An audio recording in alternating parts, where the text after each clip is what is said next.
habitação. Estamos aqui a falar, de facto, de um dos problemas estruturais mais complexos. É sobre eles que começa o primeiro painel. Vou apresentar os nossos convidados. Nuno Piteira Lopes é vice-presidente da Câmara Municipal de Cascais. Por favor, podem vir-se juntando aqui ao painel. Luís Mendes, investigador do Instituto de Geografia e Ordenamento do Território da Universidade de Lisboa. E também Vera Gouveia Barros, é economista, é especialista em habitação e turismo. A moderação... Podem sentar-se. A moderação vai ficar a cargo do Miguel Pinheiro, diretor executivo do Observador. Bom trabalho.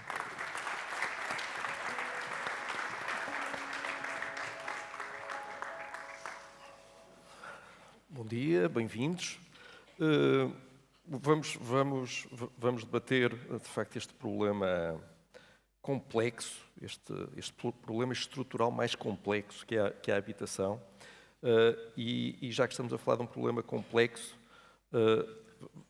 Vera Gouveia Barros ajude-me a torná-lo ainda mais complexo, porque tem defendido que o problema do direito à habitação não é apenas uma questão de arranjar um teto e uma porta, não é?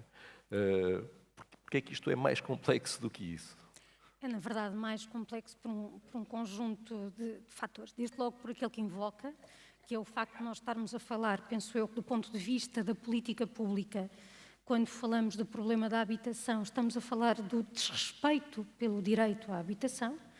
E o direito à habitação não se esgota nessa existência de um teto e de uma morada.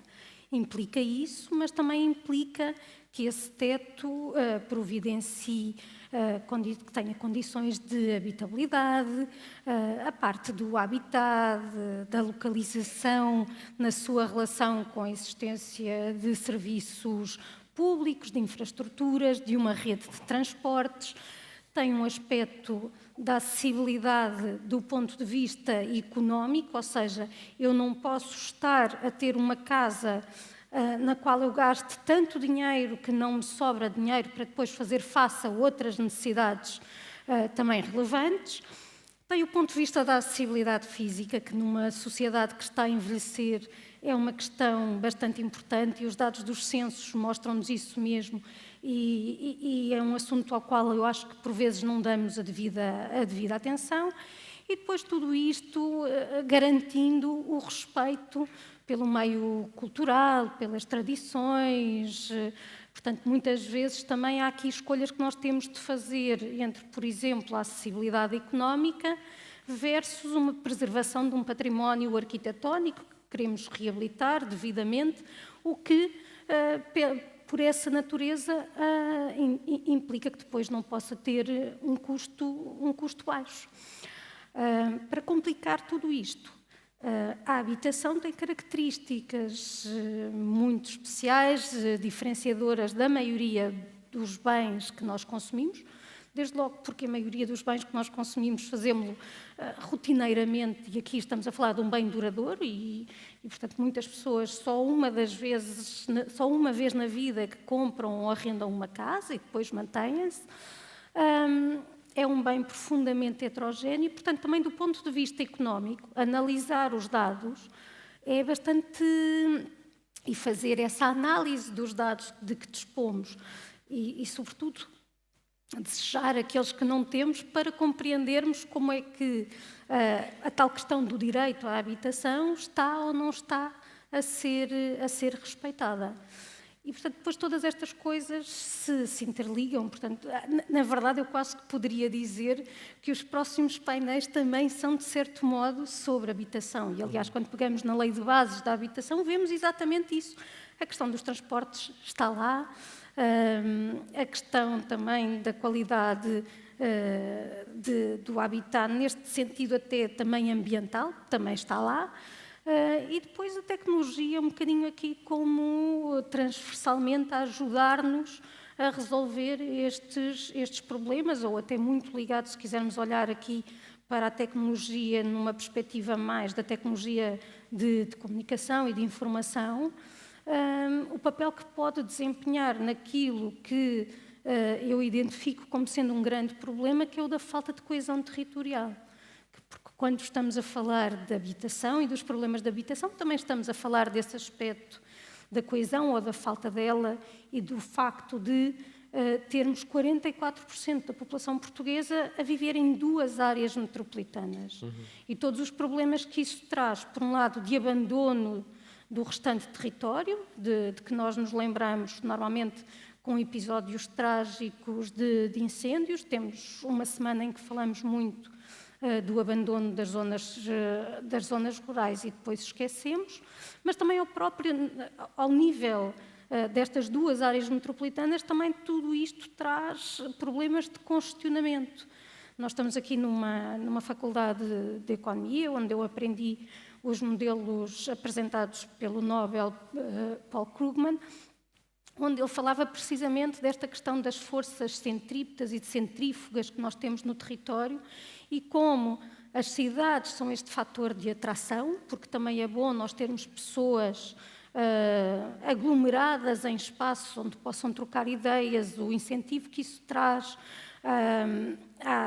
à criatividade, por exemplo, as economias de escala que permite, mas a partir de uma determinada dimensão, essas economias de escala começam a dar lugar às deseconomias de escala e, portanto, nós já temos pessoas que, principalmente fora do centro urbano, na área mais periférica, perdem muito do seu dia e do que seria a sua produtividade, porque quando chegam ao local de trabalho já estão saturados, cansados de 1 hora no trânsito ou 1 hora à espera dos transportes, e isto também é um problema de habitação.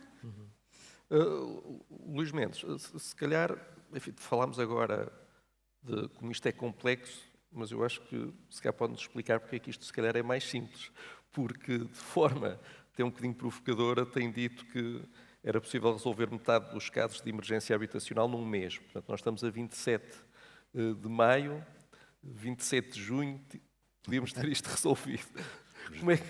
Como é que isto podia ser, afinal, muito simples? Exatamente. Bom dia. Eu não dispenso aqui um agradecimento especial ao Observador, ao convite para estar aqui hoje. Ainda estamos nos 10 anos do Observador, portanto, continuo a dar os parabéns e bem-aja pela organização desta cimeira. De facto, a habitação é um wicked problem e é um problema complexo por esta dimensão social, territorial, de que falou tão bem, económica, de que falou tão bem a Vera. É uma questão também da habitat. E o que me parece, antes de entrar na questão dos devolutos, é que é também um problema profundamente ideologizado. Ou seja, quando olhamos para a forma como a governança ou os governos sucessivos, nas últimas décadas olharam para o problema, olharam sempre, percebe-se como um problema político, essa carga existe, a ideologia está presente, mas nem a esquerda nem a direita, pelo menos as que estiveram no poder, conseguiram resolver o problema. Portanto, há um problema a meu ver, de ausência de Estado. O pilar da habitação é, de todos os direitos sociais, claramente o mais menosprezado. Só para terem uma ideia, o essencial do investimento público que se fez em habitação entre 1986 e 2011 foram sensivelmente 7 mil milhões de euros, 6 mil milhões, etc. Em 25 anos é menor do que a comparticipação que se faz com o privado através do SNS num ano. Portanto, isto coloca-nos em perspectiva. Claro que são setores diferentes, mas colocam-nos em perspectiva aquilo que é o menosprezo, eu diria, da política pública pela questão da habitação. Os devolutos, a meu ver, são, e foi nesse sentido que também a entrevista com a Catarina Pires, não sei se ela está aqui hoje, um beijinho para ela também, se deu, é no sentido de perceber emergencialmente como é que nós podemos resolver isto. E eu percebo que o tabuleiro político-económico tende a centrar-se na necessidade de nova construção. É uma necessidade constante. As cidades, como disse também a Vera, são produto da sociedade, da economia, estão em constante mudança.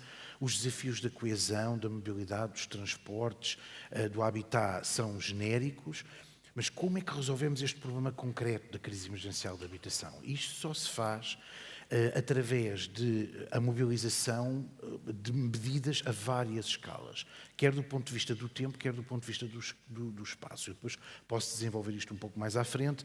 Eu não acredito que exista uma silver bullet para resolver o problema. O que nós precisamos realmente é de uma policy mix, portanto, de uma mistura de políticas, de medidas, que convocavam a nível ideológico a necessidade de uma convergência, não necessariamente um consenso, mas uma convergência. É, de facto, um problema estrutural e nacional e que atravessa aqui múltiplas gerações e múltiplos estratos etários e socioeconómicos.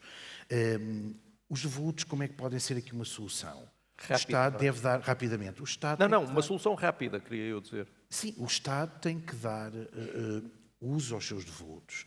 E quando nós olhamos para os censos e percebemos que mais de metade dos devolutos do CUR, portanto estamos a falar de edifícios que não são nem residências secundárias, nem alojamentos locais, nem casas de imigrantes, portanto são mesmo devolutos. E são muito específicos, mas são casas que são vagas, portanto desprovidas de função social ou económica, e o Estado é um grande proprietário a este nível e não tem o cadastro nem o inventário feito, apesar de uma lei de 2020 que o exige. Portanto, estes devolutos, e não era necessário, como a Mais Habitação defendia, a tomada de posse ou medidas mais robustas e intervencionistas que implicassem a mobilização dos privados, bastava que o Estado, numa primeira fase, desse o exemplo.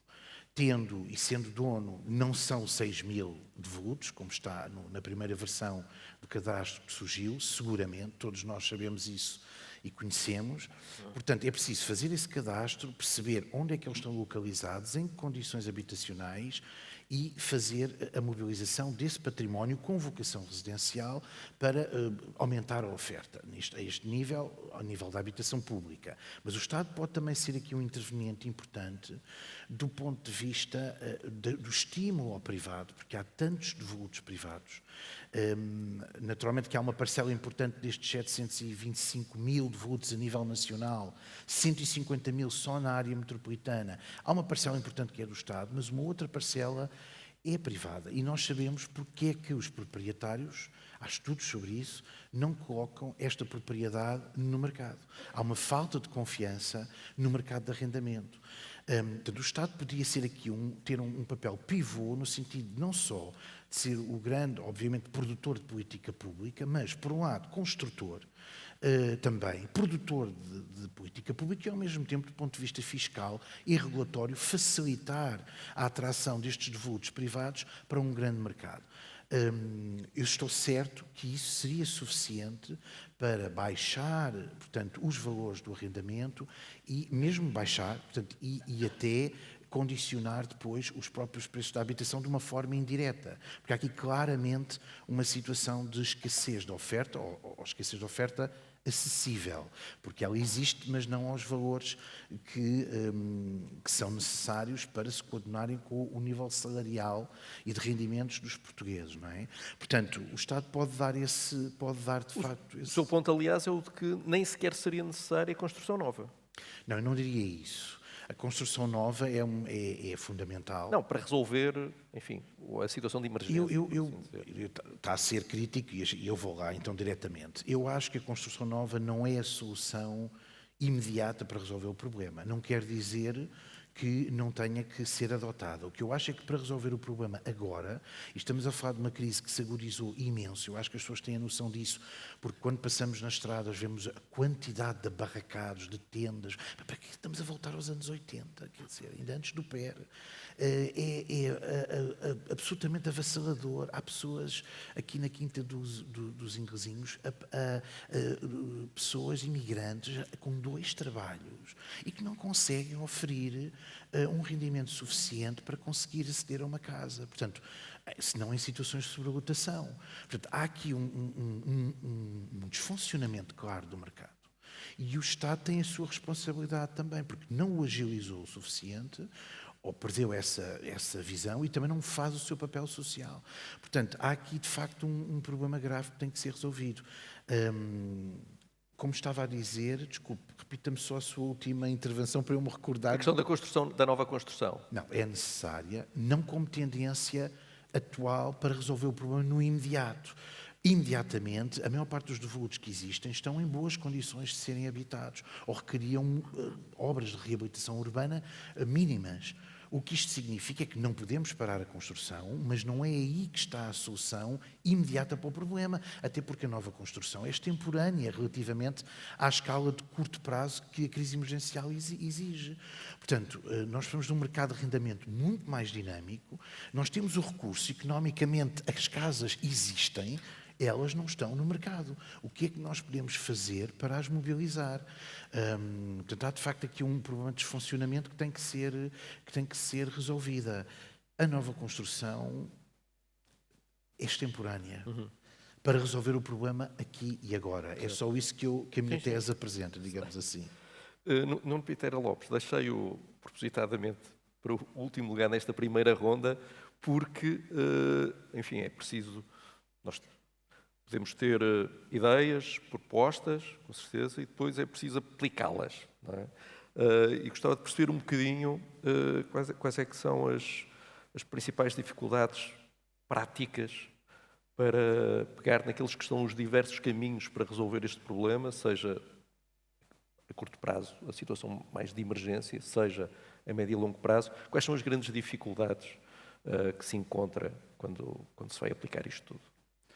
Bem, muito obrigado. Bom dia a todos, bom dia a todos. Na pessoa do António, cumprimento-vos a todos e agradecer as palavras simpáticas do António. É sempre bom para o nosso ego perceber que Cascais também é reconhecido, nomeadamente como líder nestas matérias que estamos aqui a falar hoje. A habitação é de facto um tema complexo, mas julgo que sabemos qual é a solução. E para resolver o problema da habitação só se resolve construindo mais casas. Nós podemos inventar ou teorizar sobre várias formas de o resolver. O problema depois é concretizar.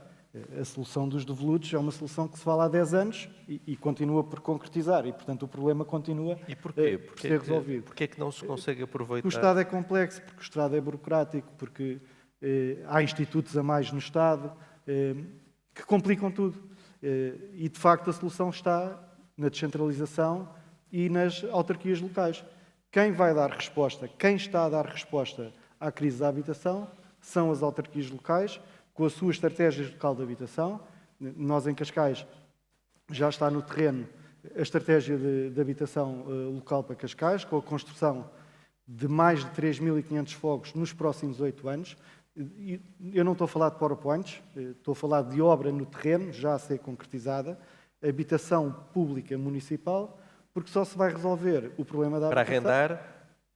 Exclusivamente para arrendar. Abaixo. Porque devemos de olhar para o passado, não interessa se é de esquerda ou de direita, o meu partido é Cascais, e é Cascais e as pessoas de Cascais que me interessa, e é para elas que eu trabalho todos os dias, não repetir erros do passado.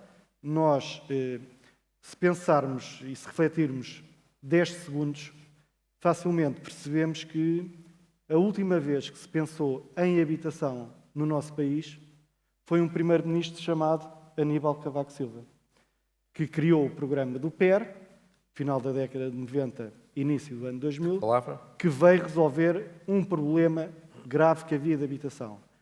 Desde essa altura até hoje, não se pensou mais em habitação. E o mundo mudou, as cidades mudaram, as vilas mudaram, as pessoas vieram do interior para as grandes áreas metropolitanas de Lisboa e do Porto, aumentaram a concentração, aumentaram a pressão e, se nós pensarmos, há 15 anos atrás, construía-se 100.000 casas por ano em Portugal e nos últimos 10 anos construíram-se, em média, 20.000 casas. Era óbvio que este problema ia surgir. Mas estamos numa situação em que a gravidade do problema se assemelha ao que tínhamos quando se avançou para o PER? Há realidades distintas. Eu há bocado ouvi falar de locais onde se passa e se vê em tendas e situações abarracadas. Em Cascais isso não acontece, não existe essa situação. Nós tivemos o Programa Especial de Realojamento, de facto, à época, final de 90, início de 2000, para retirar pessoas que viviam em condições menos dignas, Quinta das Marianas, as Tainhas, o bairro do Fim do Mundo, e essas pessoas foram colocadas em habitação pública municipal. À época, aquilo que se chama habitação social. Nós cortámos com esse termo aqui em Cascais. Em Cascais não existe mais habitação social.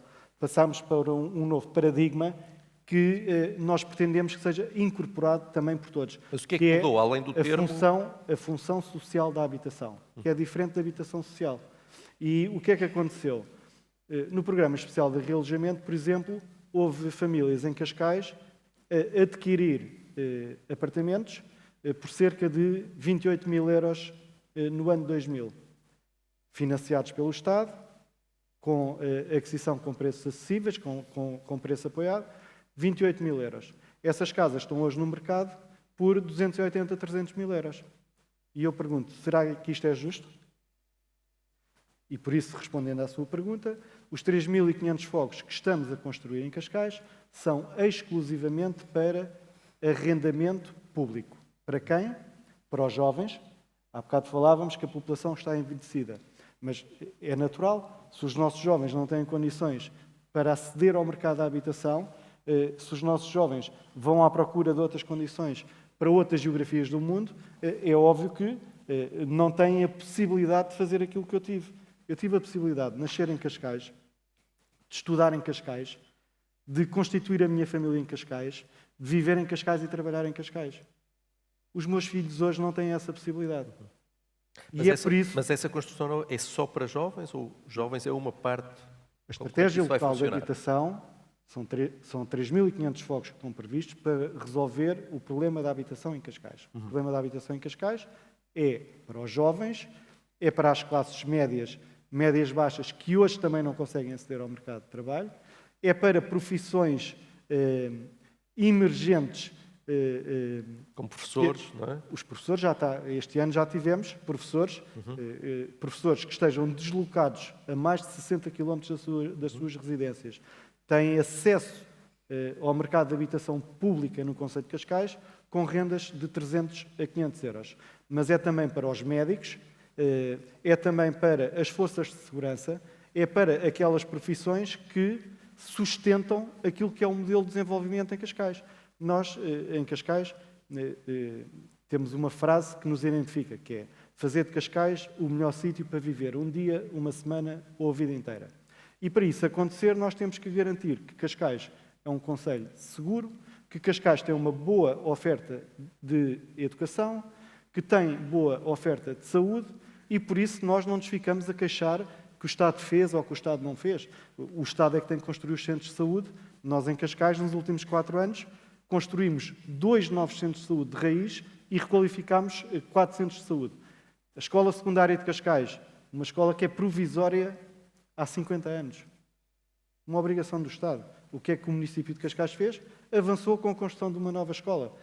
Nós temos que dar resposta a quem vive cá. E essas novas casas, essa nova construção de que nos falou, resolvem o problema em Cascais? Ou... A habitação pública municipal que estamos a construir não vai só por si resolver o problema da habitação em Cascais. O problema da habitação resolve-se, como eu disse, construindo mais habitação. Habitação pública para dar resposta a uma determinada fatia da população que hoje tem dificuldade em aceder ao mercado da habitação, mas também com os privados a continuar a construir habitação, com as cooperativas de habitação. Tem que ser uma solução em que todos contribuem para a solução. Não podemos achar que agora é o município ou que é o Estado exclusivamente com uma varinha de condão para resolver os problemas todos do mundo. Isso não vai acontecer. Daqui a 10 anos vamos estar a falar outra vez.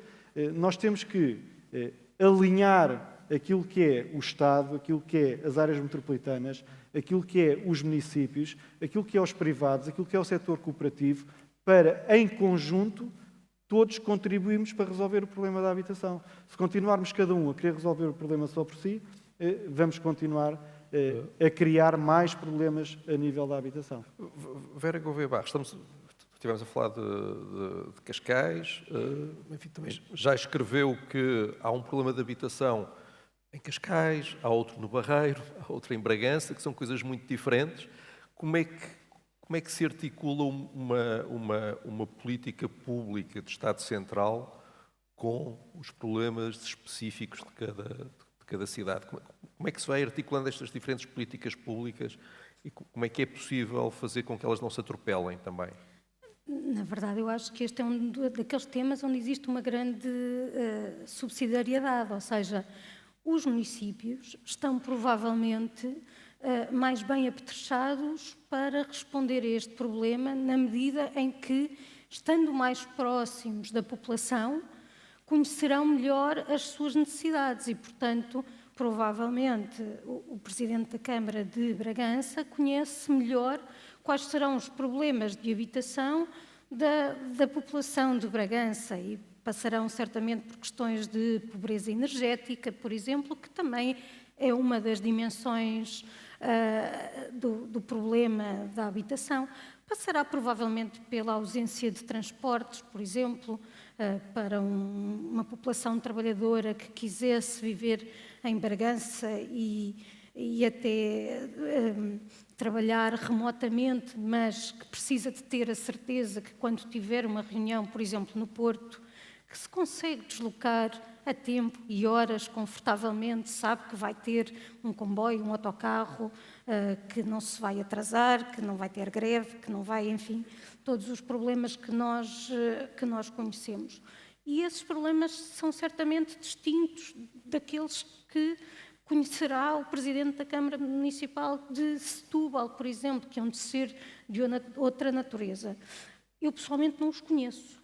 Gostaria muito de ter mais dados, com mais frequência que aquela que os censos nos dão, que já nos dão um retrato, mas que só acontece de 10 em 10 anos e que nós sabemos que, pelo meio, é tudo bastante dinâmico e mesmo dentro dos censos há muita coisa que eu não sei. Por exemplo, há pouco o Luís trazia esta indicação de que a maioria dos devolutos está em condições de ser imediatamente posta no mercado. Eu não sei, isso é uma coisa, eu não consigo cruzar a estatística dos vagos com a parte do estado de conservação. E depois há outros aspectos, que é saber, por exemplo, que dimensão é que têm esses alojamentos que estão vagos. Isso aí nos censos eu consigo perceber. E, por exemplo, em Lisboa havia uma percentagem muito grande que tinha 10 ou mais divisões. São casas enormes.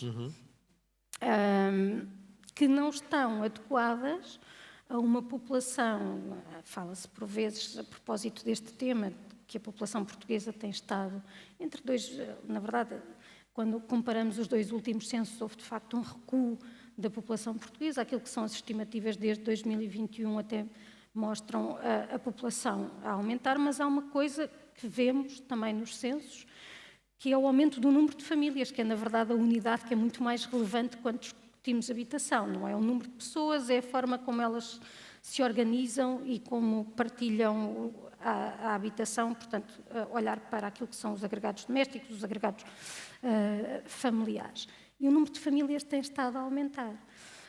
Tem estado a aumentar com uma população a diminuir, o que obviamente nos leva a concluir que a dimensão média das famílias tem estado a diminuir.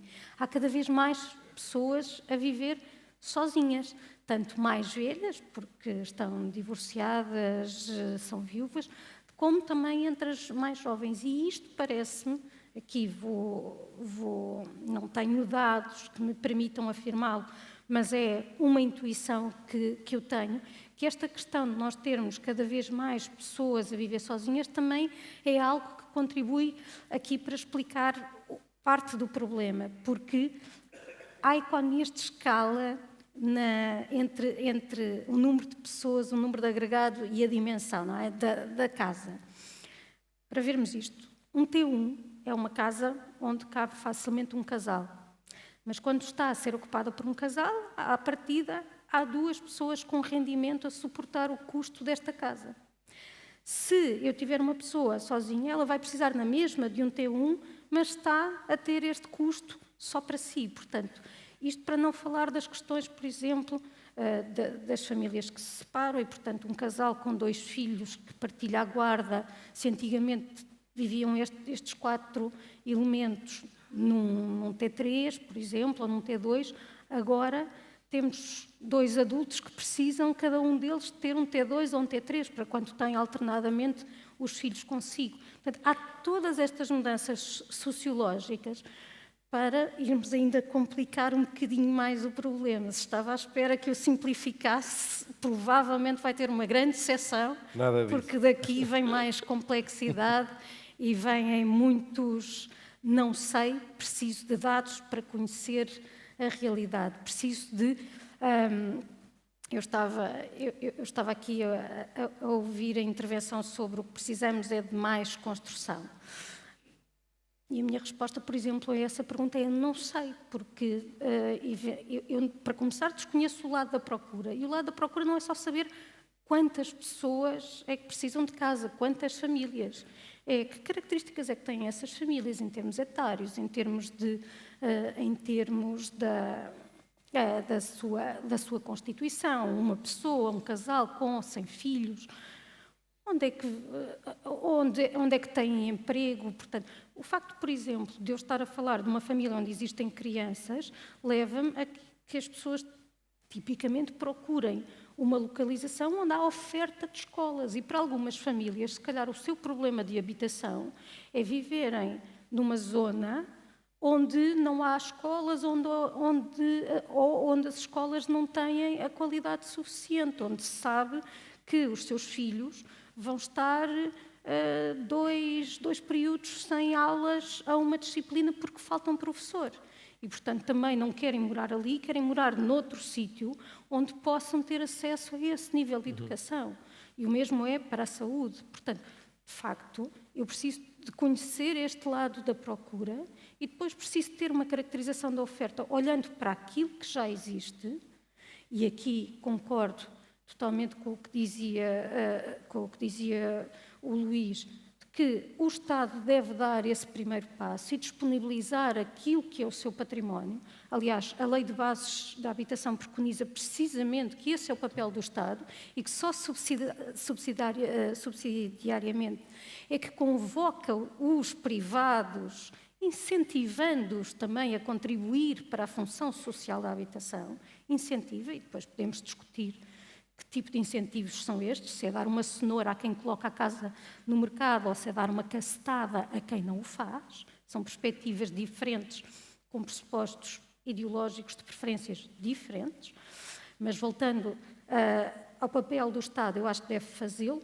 Não estou tão otimista que se faça números. Primeiro, porque é preciso fazer todo esse levantamento, é preciso perceber esses imóveis, não é só dizer que existem e onde é que estão, é em que condições, com que características, que vocação é que podem ter.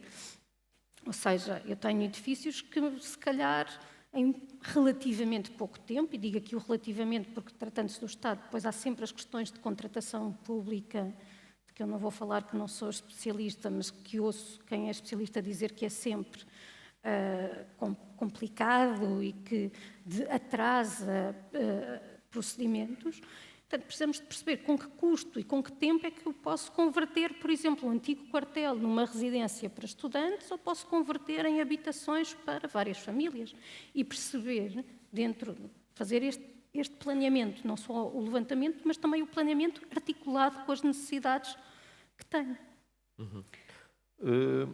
Luís Mendes, estamos a olhar muito para o local, para o hiperlocal, mas se nos afastarmos agora só um bocadinho, tem falado também muito de exemplos de políticas públicas em cidades lá fora e que têm tido bons resultados.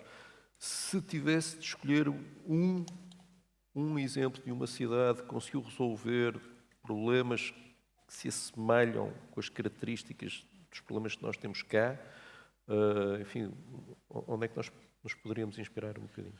Antes disso, deixe-me responder, porque houve aqui intervenções interessantes. Eu, de facto, concordo que a nova construção é necessária para a resolução do problema. A questão é que nós estamos num país com um superávit de 1.500.000 casas para além do número de famílias. Ou seja, somos dos países da OCDE com maior taxa de devolutos, portanto, aproximadamente 15%, 14% do nosso estoque habitacional, e isso é sabido, está devoluto.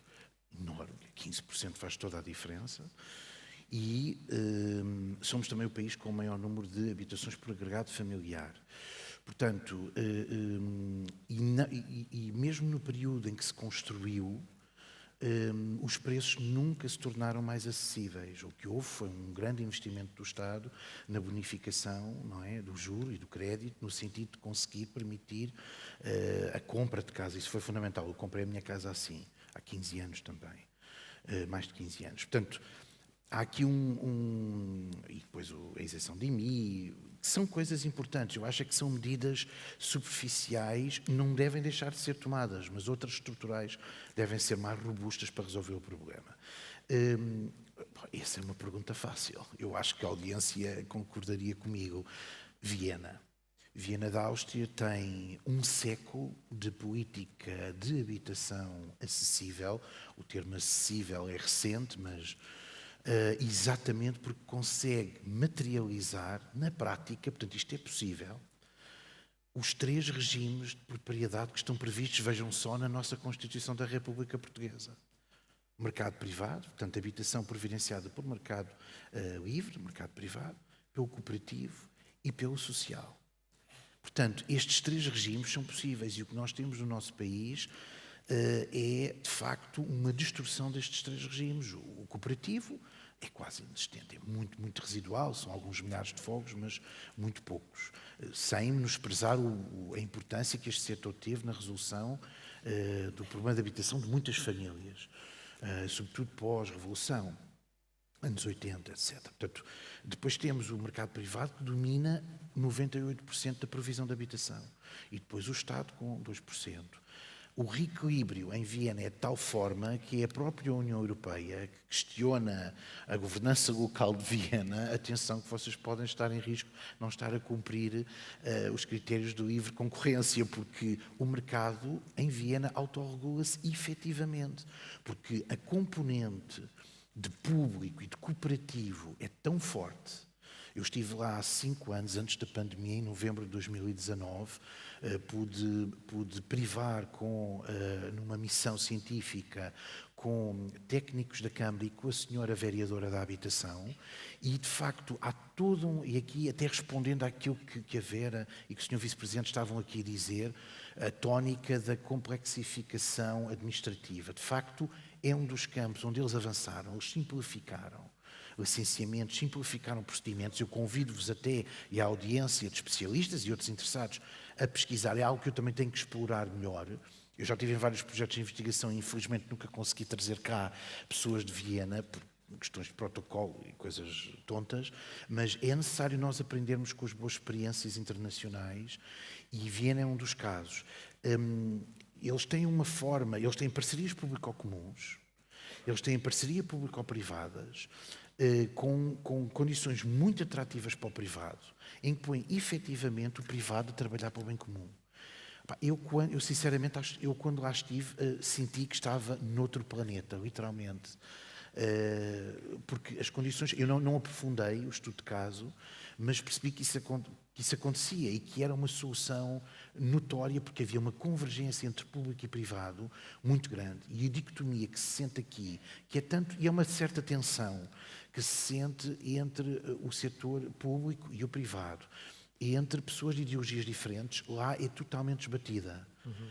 Portanto, eu gostava que fosse possível reproduzir, se bem que nunca é possível importar esses casos para cá de uma forma... Mas deixe-me só dizer outra coisa. Dinamarca, Reino Unido, Países Baixos, países nórdicos, são países bastante... digamos, assertivos relativamente à propriedade devoluta. E a tomada de posse é uma realidade e a penalização fiscal é uma realidade bastante musculada e intervencionada, como também fortes incentivos fiscais e até um mercado de arrendamento cuja carga fiscal sobre os proprietários é diferenciada. Percebe? Portanto, há aqui um conjunto de medidas, eu sei que isto é tudo, parece muito baralhado, Não, mas não. um conjunto de medidas que deveriam ser postas em... Eu estou a preparar um artigo exatamente sobre isto. O problema da habitação como wicked problem, medidas, não é receituário, mas é medidas para resolver o problema, em que estou a expor de uma forma teórica, é verdade, Sr. Vice-Presidente, mas de uma forma teórica, como as várias medidas, é uma espécie de receituário, mas como as várias medidas podem ser ajustadas em diferentes escalas, e a diferentes, de facto, a diferentes níveis, porque todas elas se conjugam. Eu vou agora dizer uma coisa polémica, desde a extrema-direita à extrema-esquerda. Nós temos medidas que podem resolver o problema. Nós cá temos legalmente a possibilidade de ter um IMI agravado para quem... Algumas câmaras já o fazem. Mas se calhar começávamos por olhar para aquilo que é o conceito de devoluto, porque o devoluto não é simplesmente o vago. Ele tem de estar vago por motivos não atendíveis. E, por exemplo, dentro desses motivos, nós temos o facto de um determinado imóvel poder estar numa disputa judicial. Portanto, se tivermos aqui, imagina, no caso de direito sucessório, que é algo bastante... Nós não sabemos, eu pelo menos não sei, qual é que é a percentagem de vagos que temos, que não estão vagos por estarem... para arrendar ou para vender, que isso os censos que estão efetivamente disponíveis, não é? Ou seja, porque é que não estão, porque é que estão num processo judicial? Isso. E reparem que nós temos de entrar então aqui, se calhar também com a questão da morosidade da justiça. E, portanto, muitas vezes estas soluções que noutros países...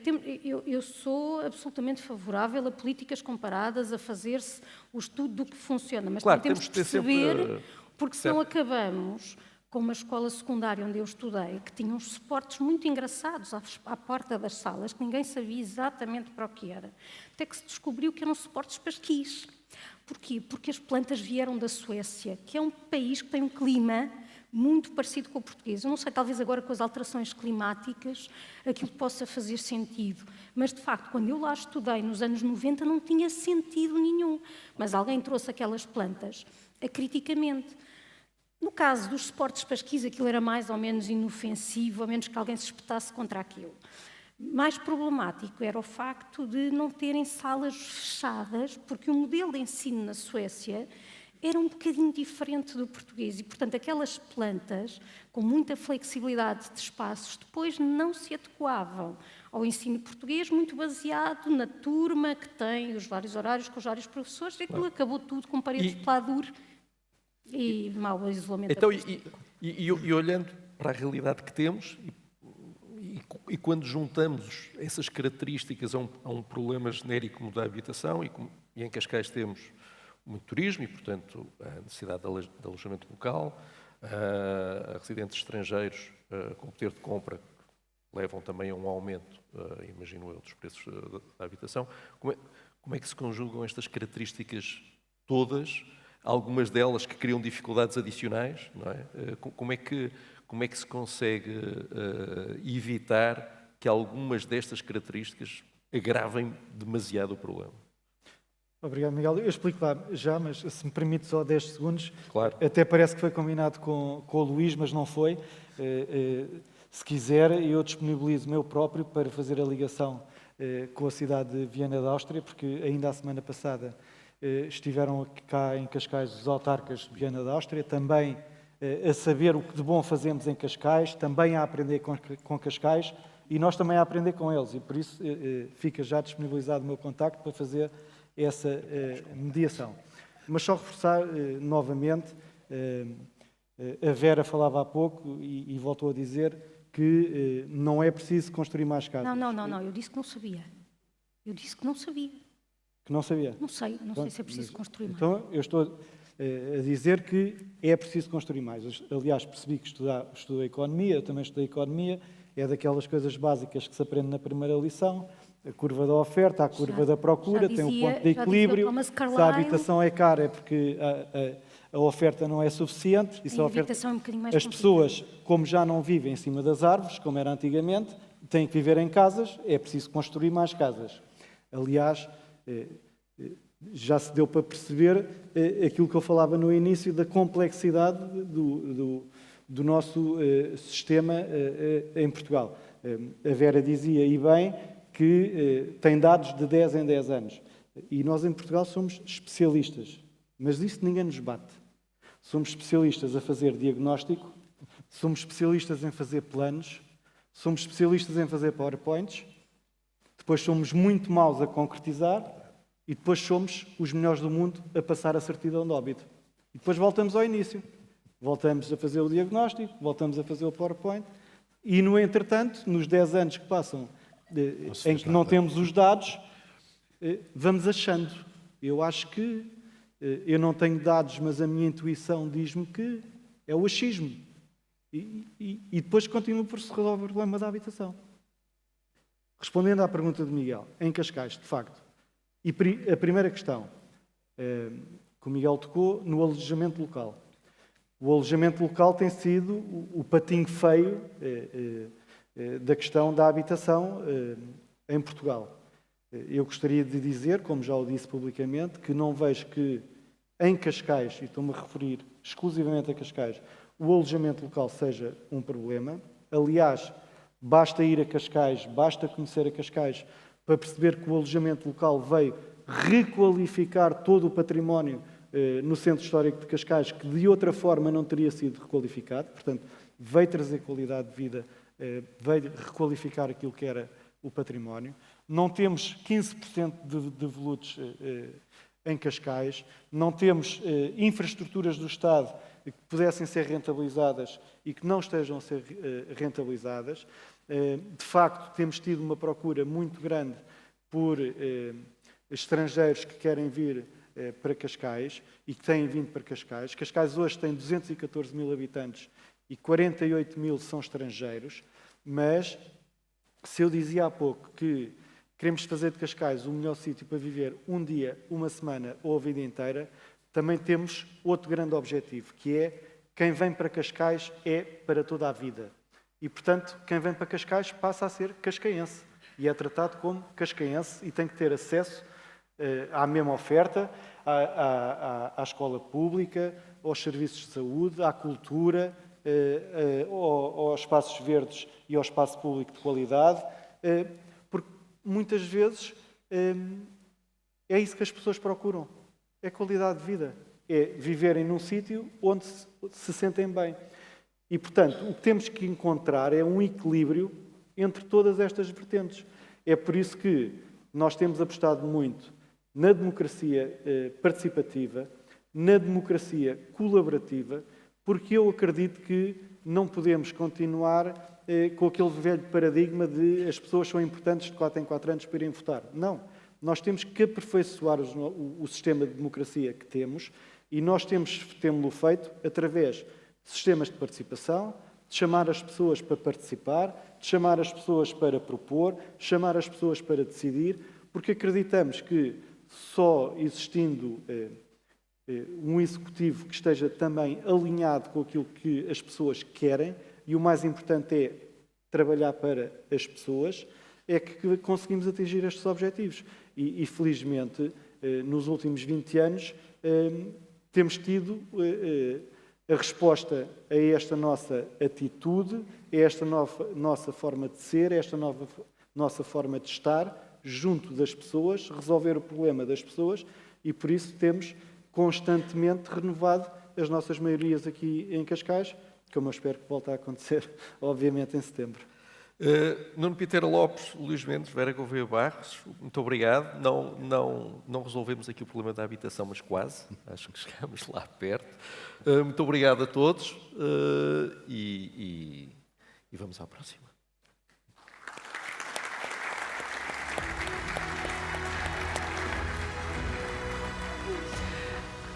Muito obrigada. Foi, de facto, uma excelente discussão, houve debate e o que vai acontecer em cada um dos temas que discutimos na Cimeira das Cidades é que, além do debate, temos um case study, vamos a ele, e para tal vou convidar para subir ao palco Álvaro Santos, CEO da Agenda Urbana, vai falar-nos de políticas de habitação acessível na Europa, provavelmente o caso de Viena vai surgir também. Bem-vindo.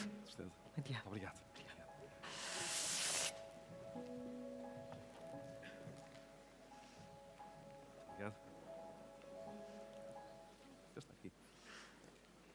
Bom dia a todos. É um gosto estar aqui nesta Cimeira das Cidades e começar por fazer minhas as palavras dos oradores antecedentes, que já felicitaram o jornal Observador por esta oportuna iniciativa. Pertinente e oportuna. Oportuna porque estamos a escassos meses de eleições autárquicas e, portanto, com certeza que muitos dos temas aqui que estão a ser falados vão ser alvo de discussão acesa na próxima campanha eleitoral e depois seguramente que vão orientar as estratégias municipais para os próximos anos, mas também sobre a pertinência do tema e da conjugação destas 4 áreas que são fundamentais para construir uma perspectiva holística do nosso território. Habitação, ambiente, mobilidade e tecnologia são, de facto, áreas, como alguém dizia há pouco, que se cruzam e todas têm a ver com habitação, todas têm a ver com ambiente, todas têm a ver com mobilidade ou tecnologia. Agradeço o convite, mais uma vez, e o tema que me proponho apresentar, não com um case study, mas com 6 case studies. Vou procurar respeitar o tempo que me deram. Políticas de habitação acessível na Europa. Curiosamente, esta imagem é de Viena, porque foi a cidade de Viena que me motivou uma viagem há cerca de 2 anos atrás e que motivou a preparação deste livro que eu aqui apresento, que escrevi com o Miguel Branco Teixeira, um grande amigo e colega meu, que partiu em novembro do ano passado. O livro foi apresentado no início deste ano e eu começaria precisamente aqui por fazer a apresentação do contexto europeu, com um conjunto de tendências crescentes e preocupantes que são comuns às cidades, deixem-me só voltar atrás, às cidades que são apresentadas neste estudo. Tudo começou por Viena, curiosamente, Viena não aparece... Não, aparece ali, Viena, mas também Barcelona, Paris, Amsterdão, Helsínquia e Berlim. São 6 casos de estudo e nós procuramos com este estudo também retirar alguns ensinamentos para o caso português e, de facto, as conclusões são interessantes, mas já terei a oportunidade de falar sobre elas a seguir. Falava destas tendências crescentes e preocupantes que são comuns a estas cidades e também ao contexto europeu, que estão aqui alinhadas de uma forma muito sintética. Em primeiro lugar, acho que é do senso comum constatarmos que há um crescente desequilíbrio entre os preços da habitação, crescentes na Europa e em Portugal também, com o rendimento disponível das famílias ao longo dos últimos anos. Em particular, Portugal está aqui numa situação de maior vulnerabilidade, porque se está em linha, tem um crescimento alinhado, o crescimento dos preços na habitação está alinhado com a média europeia, já a questão dos rendimentos das famílias não está alinhado e, portanto, aqui o fosso, sensivelmente desde 2015, tem-se acentuado de uma forma mais significativa e prejudicial para Portugal. Depois, a diminuição do ritmo de construção de novos alojamentos, sejam eles de construção nova ou de reabilitação, como já aqui falaram e muito bem no painel anterior. Eu diria que nós Portugal, depois daquele grande boom dos anos 80 e 90, com um grande volume de construção, principalmente de construção nova, nós atingimos o nosso pico de produção, construção e reabilitação em 2002. O país foi capaz de construir 125 mil fogos neste ano. De 2002 a 2015 foi uma queda abrupta. Nós produzimos em 2015 7 mil fogos. Portanto, de 125 mil em 2002 para 7 mil fogos em 2015. De 2015 para cá nós temos vindo a crescer de uma forma muito lenta e hoje o país produz cerca de 25 mil. Ainda não atingimos bem os 25 mil, mas estamos longe ainda das necessidades.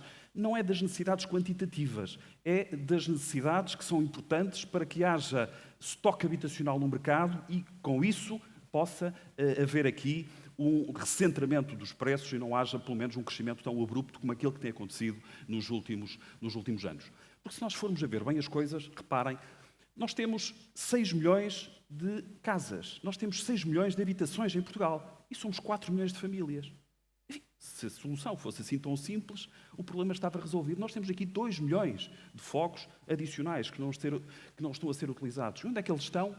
Bom, eles estão mais de 1 milhão, 1,2 milhões, 1,2 milhões estão como residência, estão classificados como residência secundária. E já aqui falamos dos volutos, deixem-me só precisar, porque este é um número que eu tenho bem presente nos meus trabalhos diários. Há 723.215 fogos de volutos, ou melhor, o termo técnico é vagos. O INE classifica-os como vagos. A questão do devoluto tem que ser depois classificado pelos municípios para depois poder agravar até 3 vezes mais o IMI, se for o caso. Há 723.215, ou melhor, havia à data dos últimos censos, 2021. Admito que uma parte deles já tenha sido absorvida pelo mercado, no entretanto, nestes 4 anos,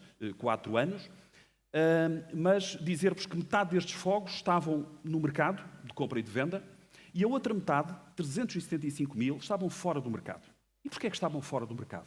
Estavam fora do mercado, como aqui também já se disse, por, em primeiro lugar, falta de confiança no mercado de arrendamento, por laxismo dos seus proprietários, por situações de heranças indevidas, seguramente que são muitos casos, ou por motivos de especulação dos seus proprietários. Temos que ter este conjunto de justificações ou de razões para esses fogos estarem devolutos. Mas fomos mais longe, eu e a minha equipa fomos mais longe e procuramos cruzar os fogos vagos que estão fora do mercado, que são 375.000, e cruzá-los com o seu estado de conservação. Isto é possível fazer, o INE disponibiliza esta informação e constatamos, qualquer um de nós o pode fazer. Destes 365.000, há 250.000 fogos que estão fora do mercado e que estão em bom estado de conservação.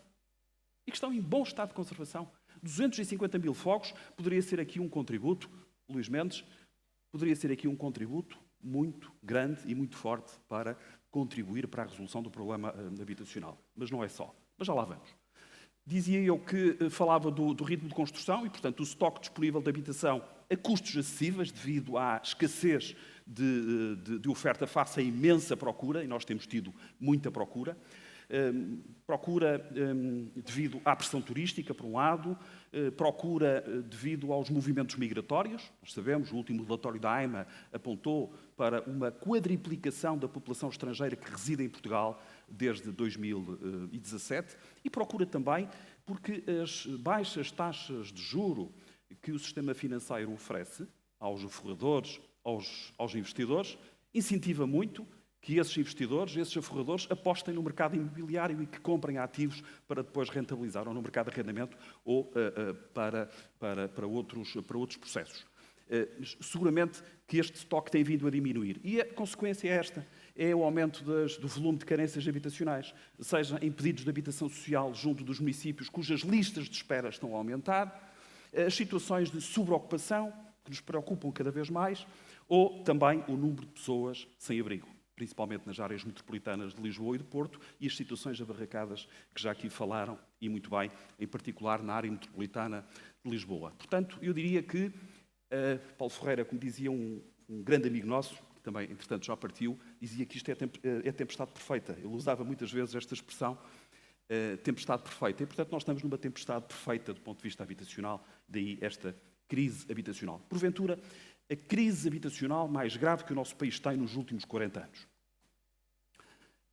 Mas ainda procuramos ir um bocadinho mais longe no nosso estudo, não vos querendo amassar aqui com muitos números, mas apelando aqui um bocadinho à minha costela de engenharia, para vos dizer que no caso de Portugal há ainda aqui maiores vulnerabilidades.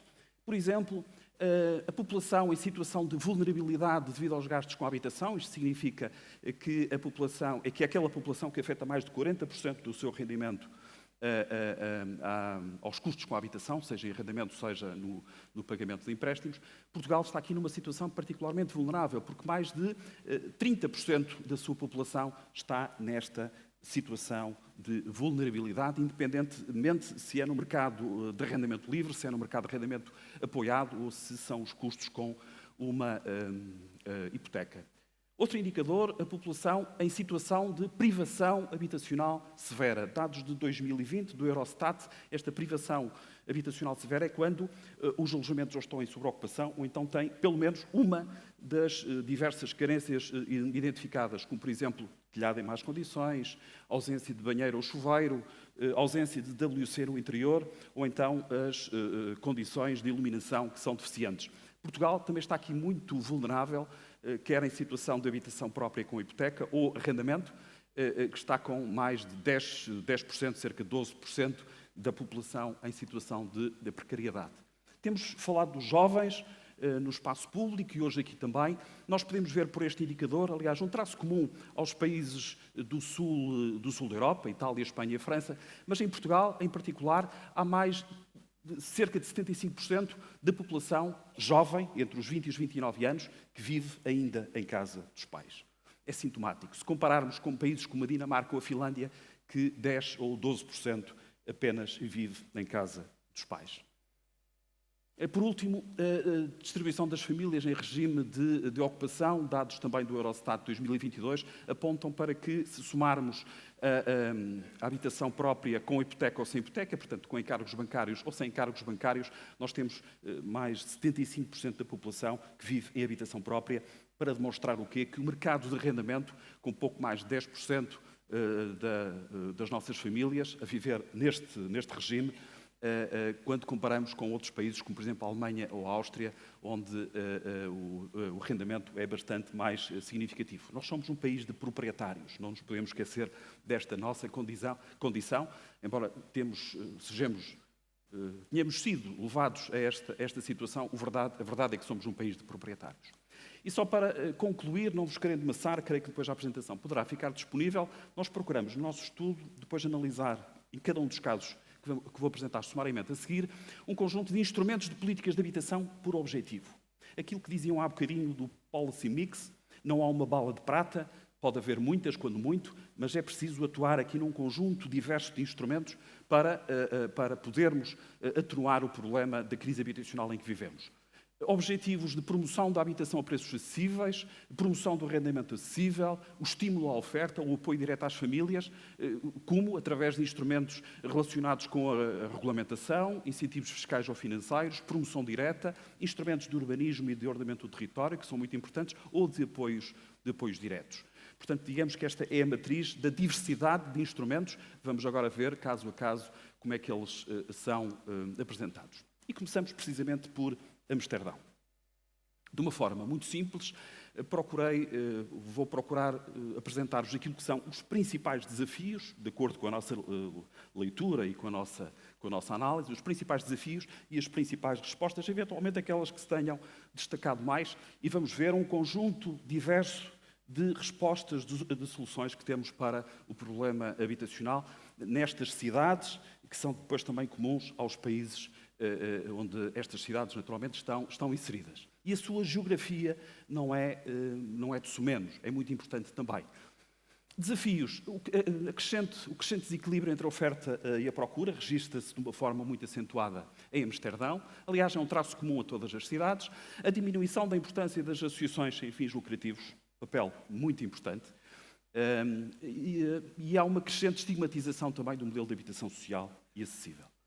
Respostas, as parcerias entre os setores públicos e privados e o não lucrativo. Portanto, a solução passa muito por aqui. Eficácia no combate à segregação social e espacial através da regra do 40-40-20. O que é que isto quer dizer? Quer dizer que todos os empreendimentos de promoção privada em Amsterdão têm que obedecer a esta regra. 40% de habitação social ou acessível, 40% no regime misto, de aquisição ou de renda controlada, e apenas 20% para o mercado livre. Só assim é que se consegue.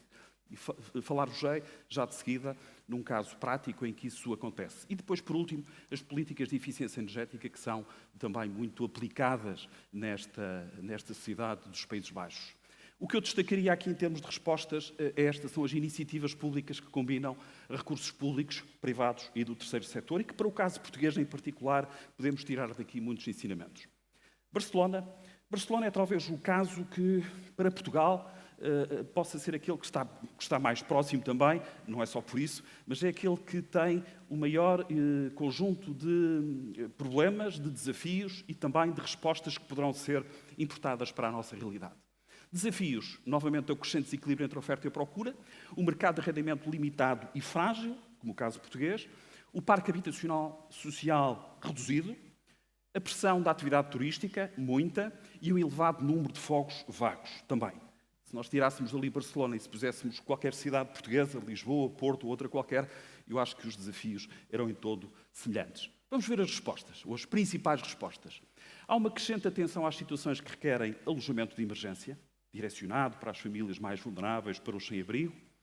A importação bem-sucedida de alguns modelos da Europa Central, como, por exemplo, as cooperativas de habitação ou as associações sem fins lucrativos.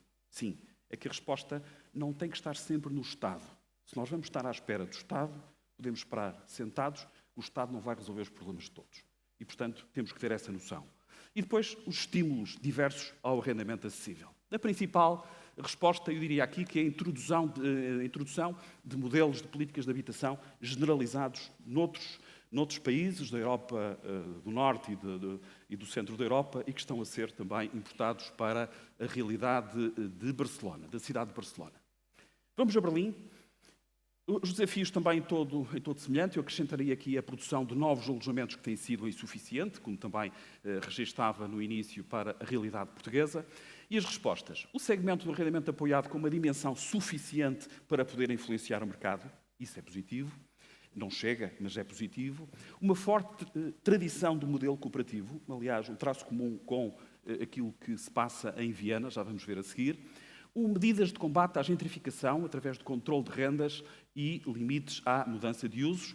E depois, porque as populações cada vez vão ocupando mais as periferias da cidade e das áreas metropolitanas, há que haver aqui também uma grande cooperação da cidade com as cidades envolventes ou dentro do espaço metropolitano, e a cooperação regional é muito importante no caso de Berlim e há bons exemplos disso mesmo. As populações precisam de se deslocar, por exemplo, e esta resposta tem muito a ver com as questões da mobilidade e do assegurar boas condições e rápidas condições de transporte para a população que se desloca para o centro da cidade nos seus percursos diários de trabalho-casa, casa-trabalho. A resposta que eu destacaria aqui era a forte presença de cooperativas de habitação.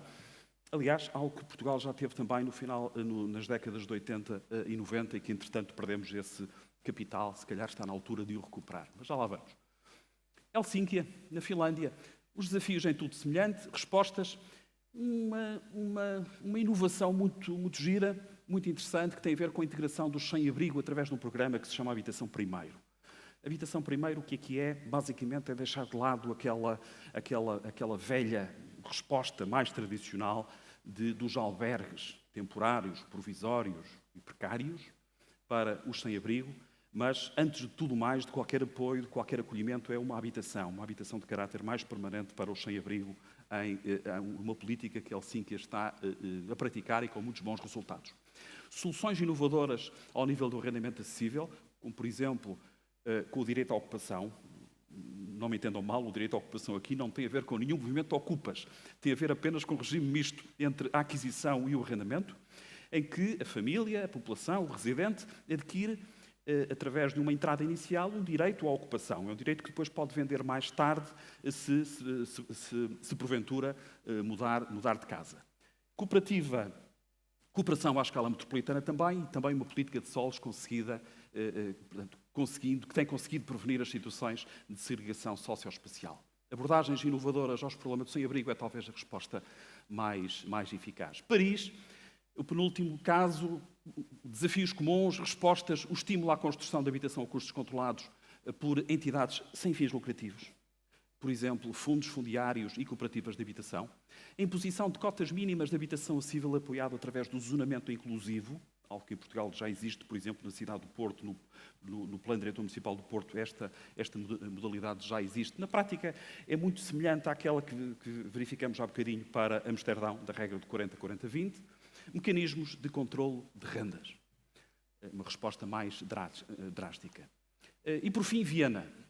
Os mesmos desafios, apesar de estar perfeitamente de acordo com aquilo que o Luís Mendes referiu há pouco. Viena é uma cidade fantástica que nos dá imensos ensinamentos nesta matéria de políticas de habitação, mas, convenhamos, não há milagres e não há milagres súbitos. Viena já aposta na habitação há mais de 100 anos. E estes exemplos estão hoje lá ainda, são visíveis edifícios que estão em bom estado de conservação, mas foram construídos inicialmente há cerca de 100 anos atrás. Portanto, aqui não há milagres. Respostas. O segmento de arrendamento apoiado tem uma dimensão suficiente. Eu diria que, só para termos uma ideia, cerca de metade do parque habitacional de Viena ou é uma resposta, ou é provido pelo setor público, cerca de 24%, e os restantes 24% por cooperativas de habitação ou habitação sem fins lucrativos, portanto, com rendas ou sociais ou acessíveis, fundamentalmente direcionados para a classe média. Há uma forte presença dos segmentos dos sem fins lucrativos, das entidades sem fins lucrativos, uma política fundiária eficaz e também soluções arquitetónicas inovadoras. E se me permitissem, o meu tempo está quase a terminar, vamos então para a parte final das conclusões e recomendações para o contexto nacional. Mas deixem-me só exemplificar, se me permitem, eu vou retirar daqui esta mesa e vou dizer que a resposta, na minha opinião, está nesta mesa. A resposta está nesta mesa. Está neste tripé de soluções do poder público, do investimento privado e do setor cooperativo, ou do setor sem fins lucrativos. Tenham presente isto, por favor. Traço comum a estes estudos de caso que nós analisamos. Em primeiro lugar, erradicar as situações de maior vulnerabilidade da população. Como? Através da construção de habitação pública municipal, com rendas fortemente apoiadas. No caso de Helsínquia, aquele exemplo que eu dei há bocadinho, do sem-abrigo, o programa Habitação Primeiro. Ou no caso de Barcelona, com um serviço específico destinado a prevenir, antecipar as situações de despejo.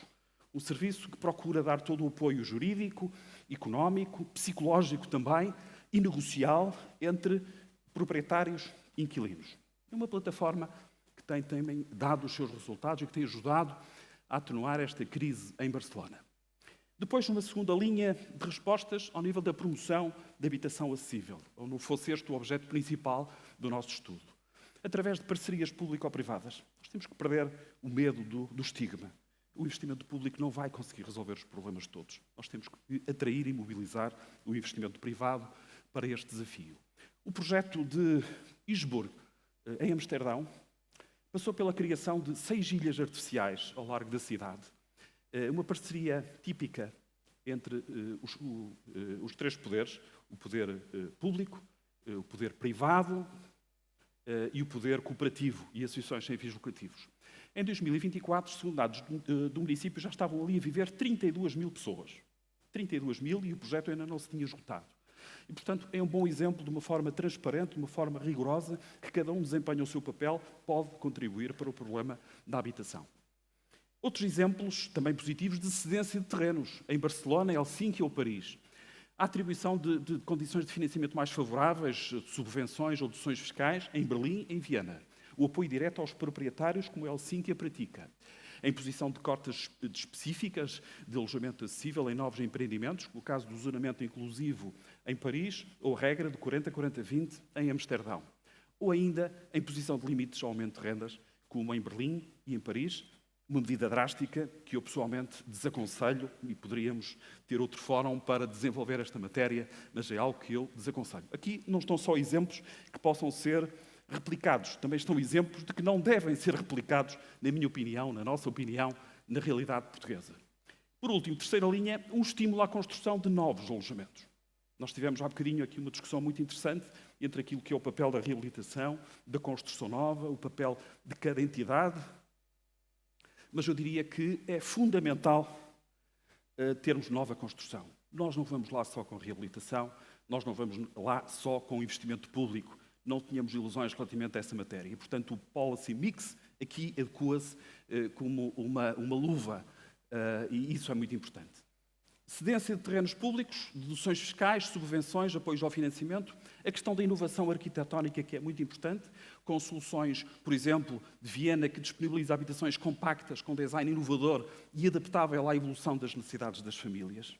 Há bocadinho, creio que a Vera referia esta questão que é muito importante, da dimensão das famílias e do seu ajustamento à dimensão do fogo. Reparem que nós temos mais de 10% da nossa população em situação de sobrelotação, atualmente, e temos 37% em situação de subocupação. Se somarmos os dois, nós temos quase 50% da nossa população a viver em casas que não estão ajustadas à dimensão da família. Naturalmente que as situações de sobreocupação são aquelas que nos devem preocupar mais. Mas, do ponto de vista arquitetónico, e já alguns escassos, mas bons exemplos em Portugal, de que pode haver aqui uma solução construtiva, evolutiva, à medida que a família vai aumentando. No caso de Berlim, não fosse uma cidade destruída totalmente, quase totalmente, após a Segunda Guerra Mundial, em Berlim tem uma grande prática de reabilitação profunda de edifícios e de quarteirões, e essa prática também está a ser levada a cabo, principalmente através da redução também da sua dimensão média dos fogos, porque os preços, naturalmente, no metro quadrado são muito elevados. Em Barcelona foram introduzidas medidas fortemente restritivas face à proliferação do alojamento local. Cá em Portugal, o quadro hoje, o quadro legal é um quadro equilibrado e que permite aos municípios também poderem desenvolver aqui um conjunto de políticas, como aquelas que estão a ser aplicadas já nas cidades de Lisboa e do Porto. E em Berlim introduziu penalizações fiscais sobre os fogos vagos ou devolutos. Isso em Portugal já é possível. Isso hoje já é possível, através do agravamento do IMI, classificando os fogos vagos como devolutos, ou através, por exemplo, da criação de zonas de pressão urbanística, que é uma nova figura que pode estar incluída na elaboração, por exemplo, de uma Carta Municipal de Habitação e que permite aos municípios agravarem até 12 vezes mais o IMI dos fogos vagos. 12 vezes mais.